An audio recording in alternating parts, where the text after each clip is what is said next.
Welcome to Module 23 in our Fundamentals of Digital Marketing Certification. Okay, this module has 5 lessons. So let's get into it.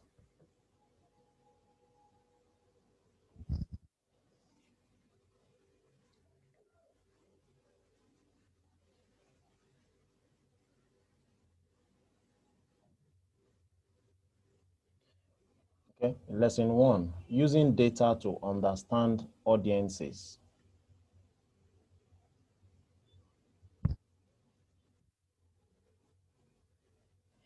Years ago, the only way to get to know your customers was to ask them questions face to face. Today, the internet provides a wealth of information right at your fingertips.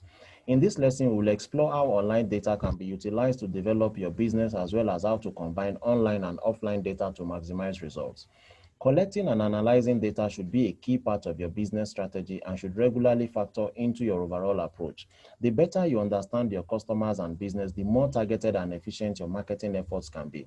Because we are surrounded by so much information, it's important to have a targeted strategy to get the answers you are looking for. A good way to do this is to break down your digital data into the two groups, quantitative and qualitative. Quantitative data is anything that can be numerically measured, like the number of people visiting a site or the amount of sales a site makes in a month. Qualitative data is essentially any descriptive information that you can't put a number to. This could be people's opinions about a new product or the sentiment and language people use on social media when talking about a brand. The right approach will vary depending on what information is most relevant to your business scenario. If you want to know how people feel about your products or service, take a qualitative approach and ask them directly. If you want to know something quantitative, such as the amount of time someone spends on one of your blog posts, use an analytics tool to review that specific metric. Often, combining quantitative and qualitative data will provide you with a richer overall picture. So where can you find all this data? Quantitative data can often be pulled from tools such as Google Analytics or from the analytics features offered by most social media platforms. This can be great for finding out information about demographics, search habits, and the journey a customer has taken across your digital assets. Alternatively, qualitative data is often gathered through connecting directly with people, such as having a review section on your site or asking customers to fill out an online survey. Combining different forms of data is a great way to identify what is working and what isn't, and can give you valuable insights about who interacts with your business. Online data can also be used to complement your offline business approach. For example, offline data like in-store customer surveys can be combined with social media poll results to give you a more detailed picture of customer needs and opinions. This allows you to make informed business decisions, from deciding the time of day to post on social media to understanding how to improve products or services. In your own business scenario, try using a mix of quantitative and qualitative approaches to help build a clear summary of your activity. Have a think about the benefits of digital data and make sure you are collecting the relevant data you need to help inform those big decisions. Charles is thinking about taking his business online. He has many questions, but first he wants to understand what benefits data can have in online marketing. He needs some advice. What are the benefits of data in online marketing?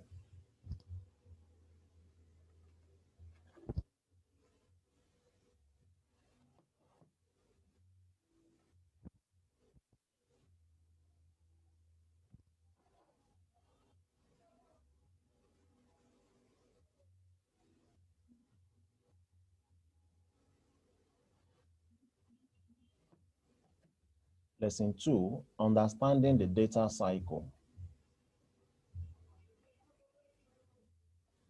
When it comes to evaluating what is working in your online strategy, knowing what to measure and how to interpret your marketing strategy is a useful skill. In this lesson, we'll explain what the data cycle is, its benefits, and how you can use it in day-to-day activities to help achieve your goals.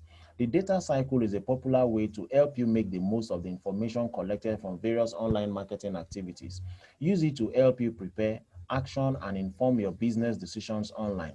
The four main stages of a data cycle are plan, do, check, and act. Let's explore the data cycle in action. Imagine a marketing team working at a local town hall want to organize a digital advertising campaign to encourage people to cycle to work.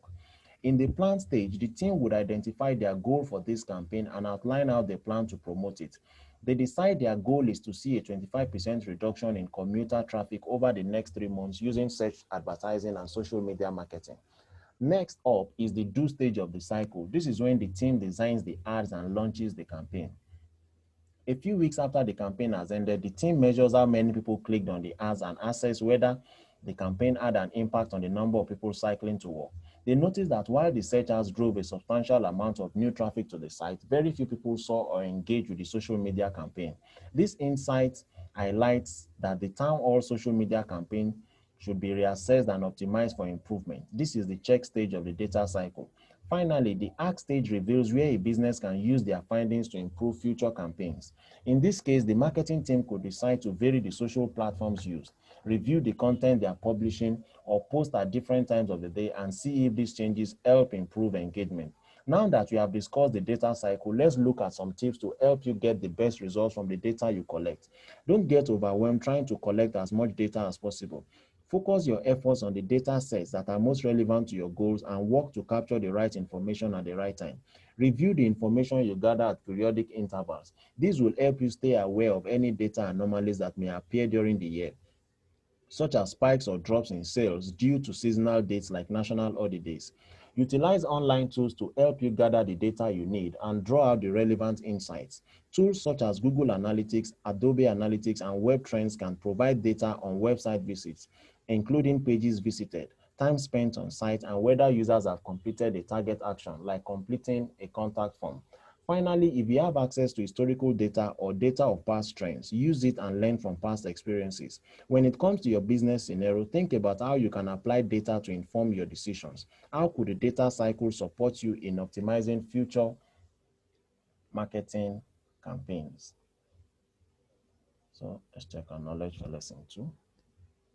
Joe is about to launch a new online campaign and wants to know how data can be used to make the campaign as effective as possible. Rearrange the steps below in the correct order to help Joe understand what should happen first.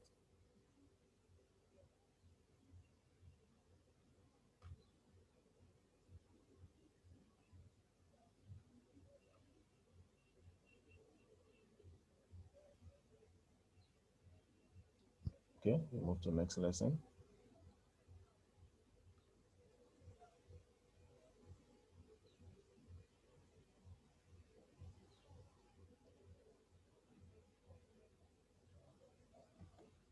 Lesson 3, creating actionable insights from your data.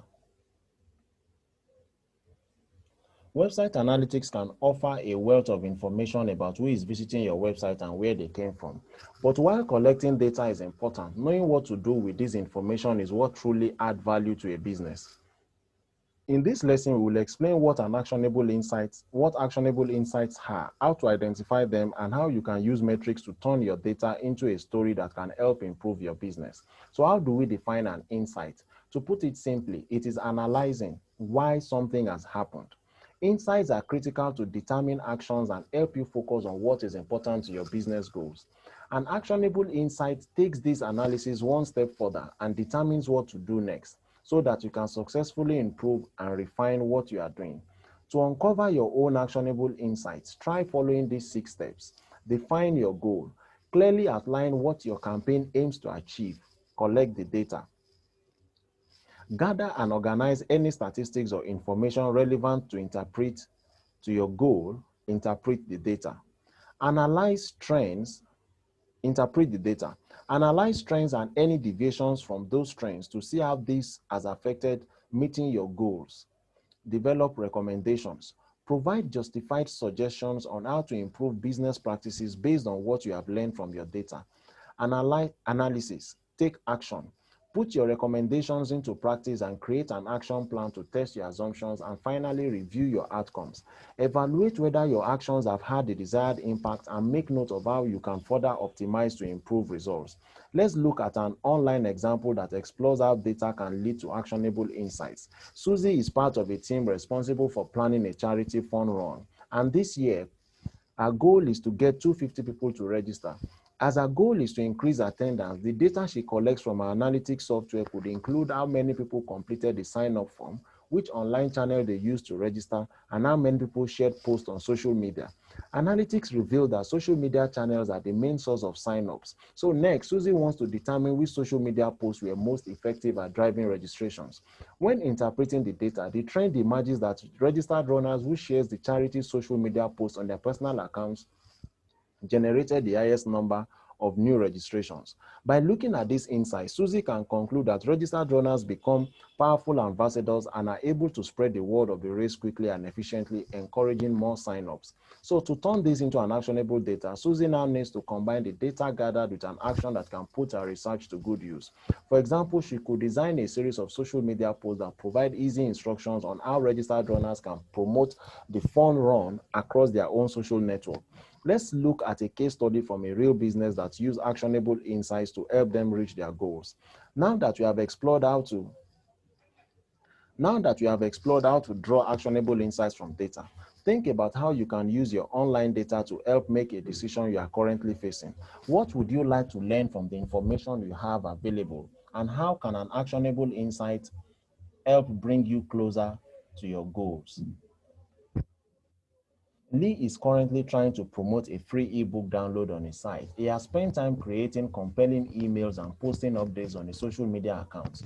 He decides to use data to work out if actionable insights can improve the success of his non-paid promotional efforts. Here are the highlights of the data that was gathered.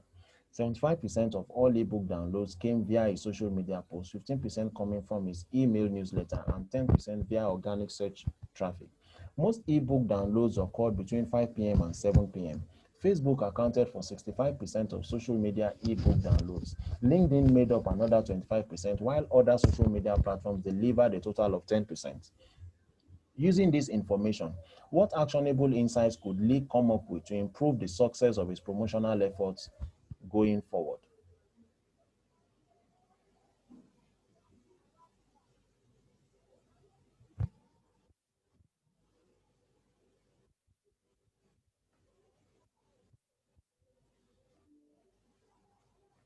Okay, to the next lesson.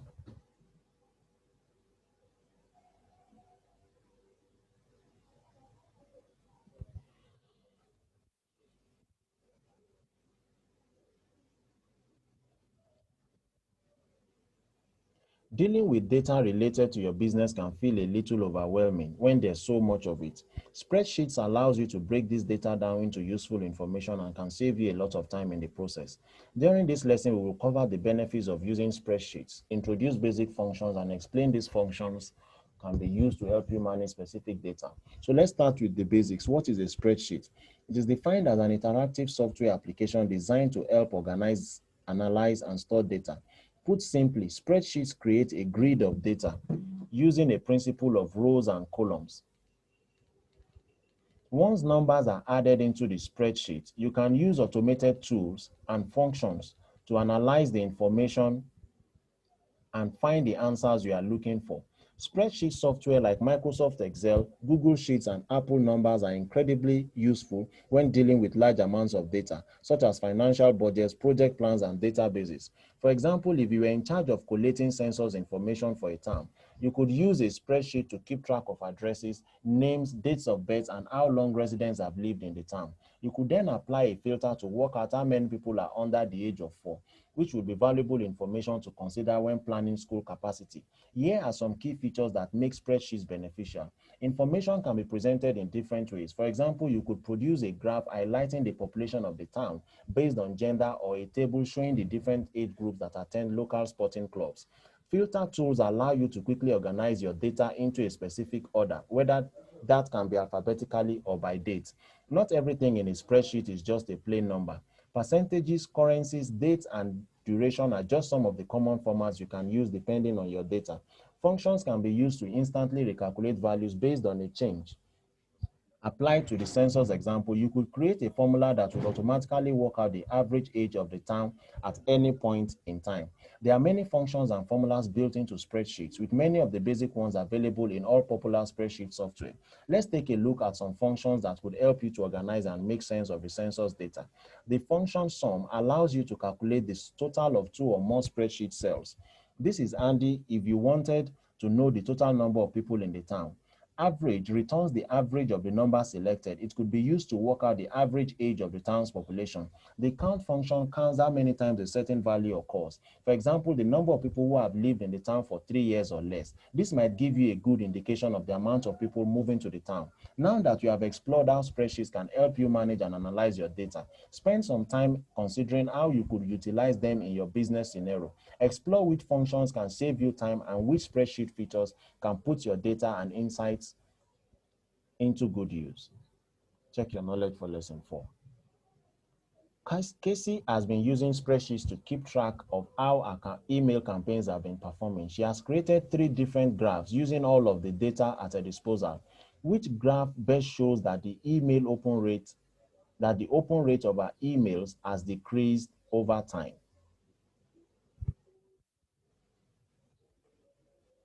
Very obvious, decrease. Okay, so we go to the final lesson of this module.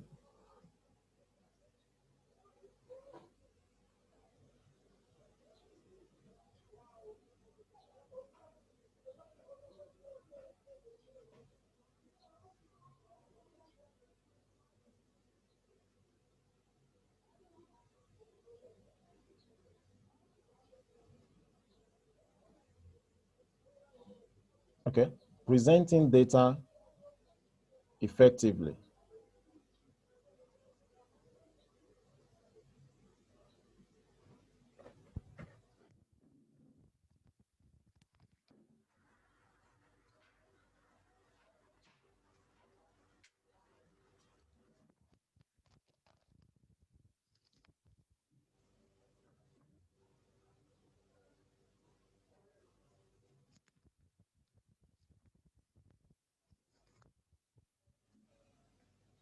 Sorry, I lost my internet connection. With so much data and information at our disposal, presenting it in a way